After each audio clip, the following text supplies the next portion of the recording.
Welcome to the deep dive. We take your sources, we pull out the vital knowledge, and today, well, we're diving into something really fundamental for well-being: setting boundaries. And it's not just about, drawing lines in the sand. No, not at all. It's more about actively shaping your relationships at work, at home, so they feel, well, secure and healthy. That's absolutely right. And looking at the material you sent over, it's clear why. Establishing these limits, it's directly linked to protecting your mental health, keeping you from feeling overwhelmed, and really fostering stronger connections. Okay, so let's unpack that. What exactly are boundaries based on these sources? Good starting point. They seem to define them as limits we identify for ourselves. Yes, exactly. Limits you identify, and then you apply them through, your actions or how you communicate. So they basically show others how you expect to be treated. Precisely. And it's not about building walls, like you said. It's more like providing the essential ingredients for balanced, healthy relationships. Can you give an example? Maybe a physical one. Sure. A clear physical boundary might be feeling uncomfortable hugging someone you just met and saying so. Okay.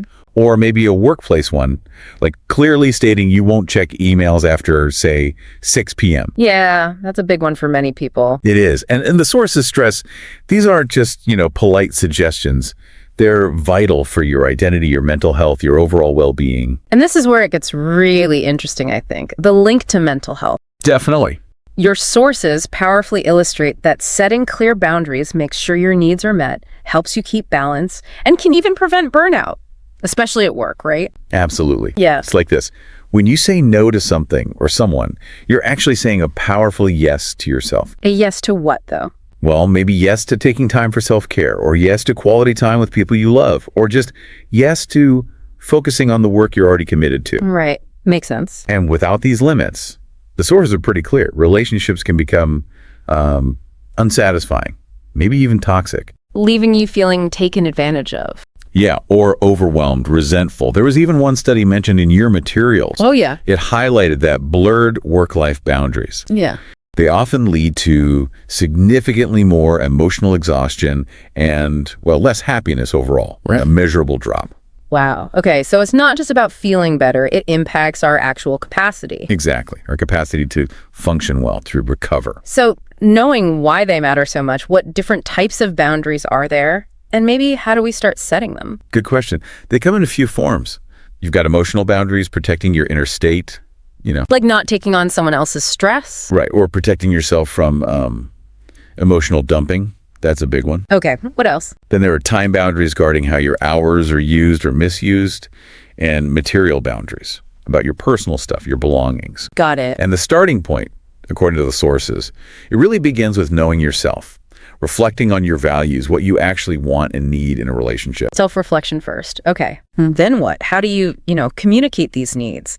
Especially if it feels awkward. Yeah, that's the tricky part sometimes. The key is clear and respectful communication. So instead of just saying, I need space. Exactly. Try something more specific, like, I feel a bit disrespected when you walk into my room without knocking. Could you please knock first? Okay. Direct, but respectful. Yes. Or at work. Maybe instead of a vague, I'm swamped, try, I'm focused on finishing the X report right now. Can I look at that proposal maybe after lunch? Specificity helps. It really does. The sources suggest calmness and directness make it much easier for others to understand and hopefully respect your limit. What I found fascinating in the material was this idea that boundaries aren't, fixed forever. Oh, absolutely not. They're fluid. They can change as relationships change or as we change. Exactly. They need to evolve. Yeah. And while sticking to your own boundaries is crucial, it's just as important to recognize and respect the boundaries of others. So it's a dynamic thing. Very much so. A two-way street. It has to be rooted in mutual respect, not just rigid rules. That definitely shifts the perspective. It does. And it raises a really important question for you, the listener. How might understanding your own boundaries, the ones you have now, how they might change? And also really seeing and respecting others' boundaries. How might that fundamentally shift your closest connections? And maybe even empower your daily life. Yeah, exactly. How could it strengthen your sense of self? Ultimately, this deep dive really shows us that boundary setting, at its core, it's about respect, isn't it? I think so. Respect for yourself, your energy, your time, and respect for your relationships, too. leading to healthier interactions, definitely. And a stronger sense of who you are. It's pretty foundational stuff.